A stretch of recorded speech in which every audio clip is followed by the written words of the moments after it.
అందరికీ నమస్కారం। ఈరోజు మన ఇబ్రాహీంపట్నం నియోజకవర్గం సర్పంచ్లకు అదేవిధంగా నూతనంగా ఎన్నికైన కౌన్సిలర్లకు సన్మాన కార్యక్రమానికి పిలవంగానే మన ఆహ్వానాన్ని మన్నించి ఈరోజు ఇక్కడ ముఖ్య అతిథిగా విచ్చేసిన మన బీఆర్ఎస్ పార్టీ వర్కింగ్ ప్రెసిడెంట్ అదేవిధంగా భవిష్యత్తు తెలంగాణ ఆశాకిరణం, నేటి యువతకు ఆశాకిరణం, అదేవిధంగా నేటి యువతకు స్ఫూర్తిదాత మన కల్వకుంట్ల తారక రామారావు గారికి, అదేవిధంగా మన జిల్లా మాజీ మంత్రివర్యులు శాసనసభ్యులు సబితా ఇంద్రారెడ్డి గారికి, అదేవిధంగా మనందరి ప్రియతమ నాయకులు, నాకు దైవ సమానమైన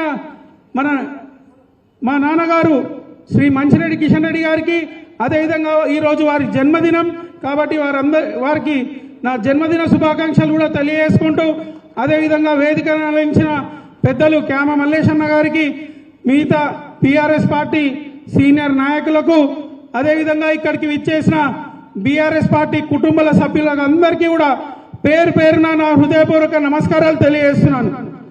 ఈరోజు ఈ సమావేశాన్ని ఏర్పాటు చేసుకోవడానికి ముఖ్యంగా రెండు విషయాలు।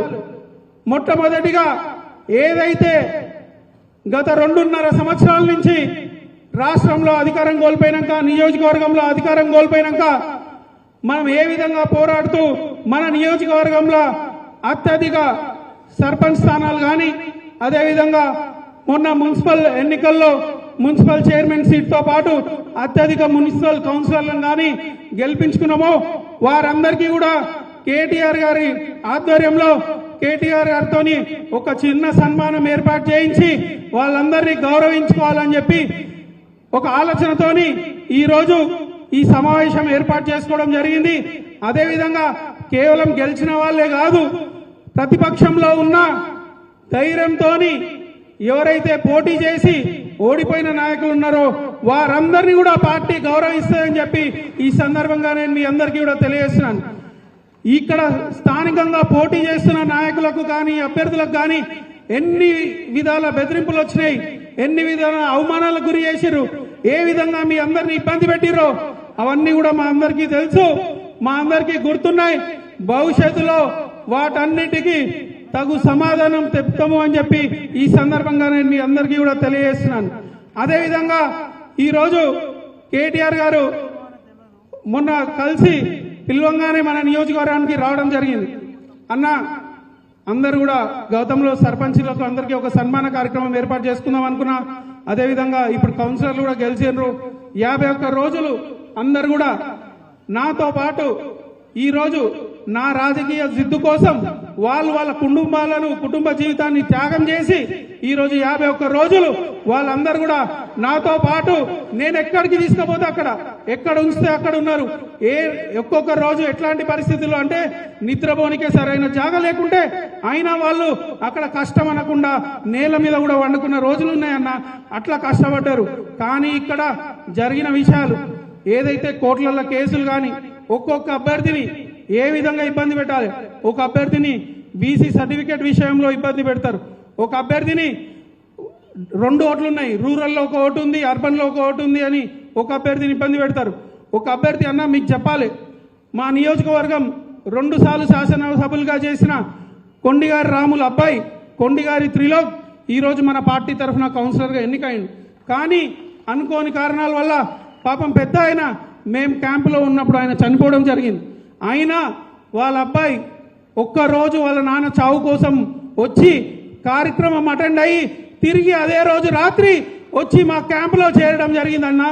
అంటే వాళ్ళు ఏ విధంగా పార్టీకి అంకిత భావంతో పార్టీని గెలిపించుకోవాలి, మేము ఇక్కడ గెలిచిన వాళ్ళం పార్టీకి ఎట్టి పరిస్థితిలో కష్టపడిన మమ్మల్ని గెలిపించిన కార్యకర్తల్ని వాళ్ళ మాట నిలబెట్టాలనే ఉద్దేశంతో వాళ్ళు ఈరోజు ఆ విధంగా మా అంటున్నారు। అదేవిధంగా ఇండిపెండెంట్ అభ్యర్థి మురళి ఏ విధంగా అయితే అతను కాంగ్రెస్ పార్టీ టికెట్ కోసం వాస్తవానికి ట్రై చేసిన, మొదటిగా కాంగ్రెస్ పార్టీ టికెట్ కోసం ట్రై చేస్తే అతన్ని మీరేసే 4 ఓట్లతోనే నేను ఎమ్మెల్యే అయినా, నీకు టికెట్ ఇచ్చేది లేదు, నువ్వు డ్రైవర్ పనిచేసే ఒక డ్రైవర్ కానీ నీకేంది టికెట్ ఇచ్చేదని చెప్పి ఎల్లగొడితే అతను ఇండిపెండెంట్గా పోటీ చేసి గెలిచి గెలిచినాక గంట లోపట్నే మన క్యాంప్లో వచ్చి చేరి ఎట్టి పరిస్థితుల్లో నేను మీ ఎంట ఉంటానా, మీ ఎంట నడుస్తా అని చెప్పి ఈరోజు మన ఎంట ఉండడం జరిగింది. ఈ విధంగా వాళ్ళనే ఇబ్బంది పెట్టుకుంటా కాదు, మన నాయకుల్ని ఎవరైతే కిషన్ రెడ్డి గారు ఉన్నారో వారిపైన ఇప్పటి వరకు ఎప్పుడు కూడా 45 ఏళ్ల రాజకీయ జీవితంలో ఎప్పుడు ఎక్కడ కూడా ఎలాంటి తప్పు చేయలే, ఎప్పుడు ఎలాంటి క్రిమినల్ కేసులు లేవు. కానీ ఆయన మీద కూడా ఈరోజు కిడ్నాప్ కేసులు, బెదిరింపు కేసులు అన్నీ కూడా ఆయన మీద పెట్టడం జరిగింది. దాంతోపాటు నా మీద కూడా ఒక 4 కేసులు పెట్టడం జరిగింది. వాళ్ళందరికీ కూడా ఒకటే మాట చెప్పిన క్యాంపులు ఉన్నప్పుడు, 4 కేసులు కాదు 400 కేసులు పెట్టండి, నేను ఇట్లనే ఉంటా, మీరు నాతో పాటు ఉండండి, మనం 6 నెలలైనా సరే తప్పకుండా ఇదే క్యాంపులో ఉండాలి, ఎట్టి పరిస్థితుల్లో చైర్మన్ని గెలిపించుకోవాలి అని చెప్పి ఈరోజు అందరం కూడా ఒక టీం వర్క్తోని, సమిష్టి కృషితోని ఈరోజు చైర్మన్ని గెలిపించుకోవడం జరిగింది అని చెప్పి నేను ఈ సందర్భంగా మీ అందరికీ కూడా తెలియజేస్తున్నాను. వాళ్ళందరూ కూడా పిల్లల్ని ఎగ్జామ్స్ టైము ఇబ్బంది పడుతున్నారు. ఇంటర్మీడియట్ పిల్లలు ఉన్నారు, 10th క్లాస్ పిల్లలు ఉన్నారు, కొంతమందికి క్రూషియల్ ఎగ్జామ్స్ ఉన్నాయి. ఇవన్నీ కూడా ఇబ్బంది జరుగుతుంది అన్నా కానీ వాళ్ళు ఒకటే మాట అన్నారు, మా అమ్మగారింటికైనా పంపిస్తాం, ఇంకెక్కడికైనా పంపిస్తాం అన్నా, వాళ్ళు చదువుకునే చదువు చదువుకుంటారు, మార్చి కాకుంటే సెప్టెంబర్లో రాస్తారు, కానీ మాత్రం మేము పోము అని చెప్పి వాళ్ళందరూ కూడా గట్టిగా ఉన్నారు. అంటే ఏ విధంగా అయితే పార్టీ కోసం ఈరోజు వాళ్ళు నమ్ముకున్న నాయకుని కోసం కేసీఆర్ గారి నాయకత్వాన్ని, కేటీఆర్ గారి నాయకత్వాన్ని వాళ్ళు ఏ విధంగా వమ్ము చేయొద్దని ఈరోజు వాళ్ళు ఉన్నారో వారందరికీ కూడా మరొక్కసారి శిరస్సు వంచి నా పాదాభివందనం చేస్తున్నా అని చెప్పి ఈ సందర్భంగా మీ అందరికీ కూడా తెలియజేస్తున్నాను. అదేవిధంగా ఉన్న వ్యవస్థలన్నింటినీ వాడుకున్నారు, ఏ ఒక్క వ్యవస్థని కూడా వదిలిపెట్టలే. పోలీస్ వ్యవస్థను కానీ, రెవెన్యూ డిపార్ట్మెంట్ని కానీ, కోర్టులను కానీ అన్ని వ్యవస్థలు కూడా వాడుకున్నారు. అన్ని రాష్ట్రం అంతా ఒక దిక్కు, అన్ని వ్యవస్థలు ఒక దిక్కు, బీఆర్ఎస్ పార్టీ కార్యకర్తలు, కుటుంబ సభ్యులు ఒక దిక్కు అయ్యి ఈ ఎన్నికలు పోరాడినామని చెప్పి నేను ఈ సందర్భంగా తెలియజేస్తున్నా. మరీ ముఖ్యంగా ఈ నియోజకవర్గంలో ఎవరైతే ఇబ్రాహీంపట్నం ఏసీపీ ఉన్నాడో మామూలుగా కాదన్నా, నామినేషన్లు వేసినాక మన అభ్యర్థులను ఆయన ఆఫీస్కి పిలిపించి స్థానిక ఎమ్మెల్యేతోని ఫోన్ మాట్లాడిపించి మీరు ఎన్నికల్లో నుంచి తప్పుకోవాలి అనే విధంగా వాళ్ళని బెదిరించిండు అని చెప్పి నేను ఈ సందర్భంగా మీకు తెలియజేస్తున్నా. తప్పకుండా రేపు మీరు ముఖ్యమంత్రి అయినాక ఆ ఏసీపీ ఎక్కడున్నా మీరు ఆయనను శిక్షించే విధంగా ఉండాలని చెప్పి నేను మీకు తెలియజేస్తున్నాను. ఈ విధంగా ఎవరైతే అధికారులు గత 2.5 సంవత్సరాల నుండి ఈ ఎమ్మెల్యే మోచేతి నీళ్ళు తాగుకుంటూ ఏ విధంగా అయితే కాంగ్రెస్ పార్టీ నాయకులకు, కార్యకర్తలకు సహకరించుకుంటూ మన నాయకులను, మన కార్యకర్తల్ని ఇబ్బంది పెడుతున్నారో ఆ అధికారులందరికీ కూడా ఈ వేదిక మీద నుంచి తెలియజేస్తున్నా, ఇప్పటికైనా మీరు మారాల్సిన అవసరం వచ్చింది. ప్రజలు స్థానికంగా ఉన్న కాంగ్రెస్ పార్టీ నాయకులను, కాంగ్రెస్ పార్టీ ఎమ్మెల్యేను తిరస్కరిస్తున్నారు. కాబట్టి మీరు ప్రజల వైపు ఉంటారా, అధికార పక్షం ఉన్న ఎమ్మెల్యే వైపు ఉంటారా తేల్చుకోవాలని చెప్పి నేను ఈ సందర్భంగా అధికారులందరికీ కూడా హెచ్చరిస్తున్నా అని చెప్పి ఈ సందర్భంగా తెలియజేస్తున్నాను. అదే కాకుండా అన్న, ఏదైతే ఈరోజు మేము మిమ్మల్ని అడగంగానే మీరు ఇక్కడ రావడం, 51 రోజులు మేము పడ్డ బాధలు అన్నీ కూడా మర్చిపోవడం జరిగిందన్న. మీరు వచ్చిన ఆనందంలో మాకు ఆ బాధలు ఏవి కూడా గుర్తులేవు, అన్నీ కూడా సమసిపోయినాయని చెప్పి ఈ సందర్భంగా తెలియజేస్తున్నా. నాయకులందరికీ, కార్యకర్తలందరికీ, అదేవిధంగా ముఖ్యంగా కౌన్సిలర్లు అందరూ కూడా ప్రతిరోజు ఒకసారి అయితే అడిగేది, అన్న మేము ఇన్ని రోజులు ఉంటున్నాం, కేసీఆర్ సార్కి తెలుసా అన్న మేము ఇంత కష్టపడి చేస్తున్నామని ప్రతిరోజు అడిగేటోళ్ళు. వాళ్ళకి ఎప్పుడు కూడా చెప్పేటోళ్ళు, ఎట్టి పరిస్థితుల్లో కేసీఆర్ సార్ ప్రతిదీ గమనిస్తారు, ప్రతిదీ కూడా చూస్తారు, వారు ఎట్టి పరిస్థితుల్లో మనం గుర్తిస్తారు అని చెప్పినాను. తప్పకుండా ఇప్పుడే మా రమణారెడ్డి గారు చెప్పినట్టు ఒక్కరోజు పెద్ద సార్ దగ్గర వారి ఆశీర్వాదం మా అందరికీ ఉండే విధంగా ఒకరోజు మీరు టైం ఇప్పాలన్నా, అది మరీ లేట్ కాకుండా 1-2 రోజుల్లోనే మీరు ఇప్పిస్తే తప్పకుండా మా అందరు కూడా సంతోషంగా ఉంటుందని చెప్పి ఈ సందర్భంగా తెలియజేస్తున్నాను.